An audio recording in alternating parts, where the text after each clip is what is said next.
સુરત ચકચારી જૈન મુનિ દુષ્કર્મ કેસ મામલો। જૈન સમાજના મુનિ પર વર્ષ 2017માં દુષ્કર્મનો આરોપનો મામલો। દુષ્કર્મ કેસમાં જૈન મુનિ દોષિત જાહેર। આવતીકાલે સંભવત સજા જાહેર થાય તેવી શક્યતા। સુરત કોર્ટ દ્વારા આરોપીને દોષિત જાહેર કરવામાં આવ્યો।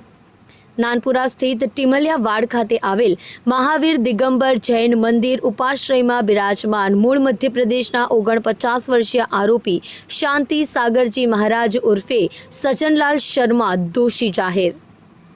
અટવા પોલીસ ચોપડે નોંધાયો હતો ગુનો। દુષ્કર્મ ગુનામાં પોલીસે કરી હતી ધરપકડ। ગુનો દાખલ થતા જૈન મુનિ હાલ જેલવાસ હેઠળ।